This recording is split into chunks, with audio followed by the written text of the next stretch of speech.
I don't know about the social anxiety thing. You'd probably know.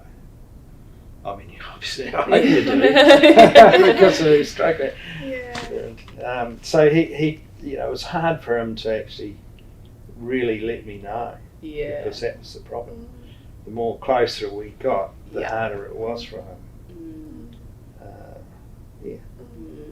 Because social things come with so many expectations and concern for what the other, what impact there's going to be on the other person, and what they how they will respond to that. So I didn't know how to help.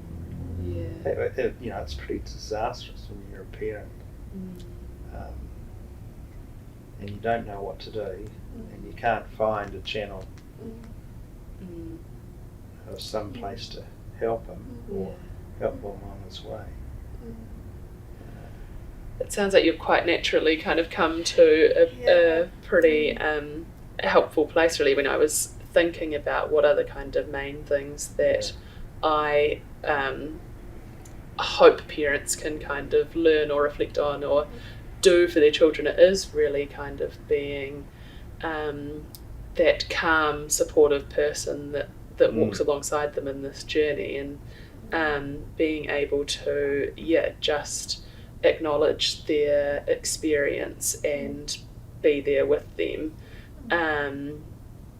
I think that's the kind of most important foundation to being a parent when your child is struggling, because ultimately you want to have that relationship. And it sounds like even when you may have been doing things that in hindsight you go, that wasn't ideal, it sounds like even then you were still obviously maintaining a relationship, because he felt like he could call you in the middle of the night. And so you were obviously doing some things right. But I mean, even when you're a parent, and I don't know if you are or not, it's sort of, when you're going about things, you always drop in something, that's probably not the right way, you probably should do it this way, or you should be doing this, or should be banking money and not spending it all.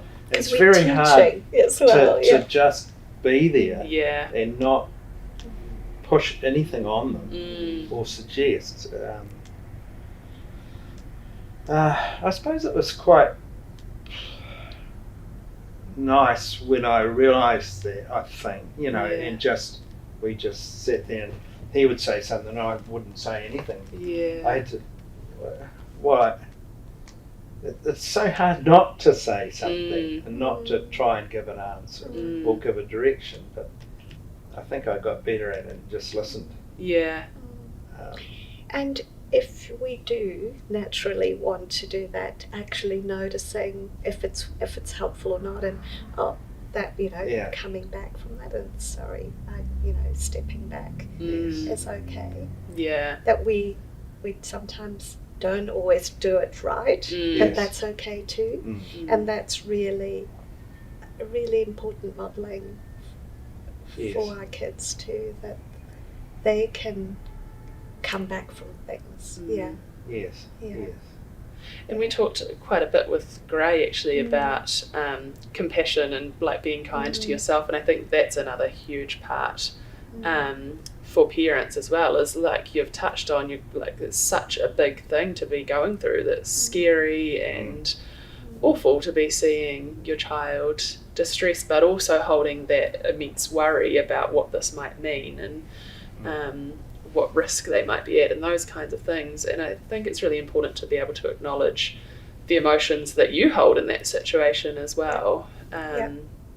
Yes, well, you get to a certain stage in life, like Bruce and I have mature, where you realise you haven't got any answers. It's not easy at that stage of life to say, well, I don't know, I haven't a clue, I can't help this person.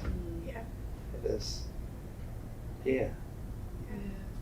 quite, And we can't do it for them, but no, we can be there. I agree. I mean, I got into that role of trying to shield him and do things for him so it wouldn't hurt, but it wasn't the story at all. I couldn't shoulder which took a long time to realise. Mm. And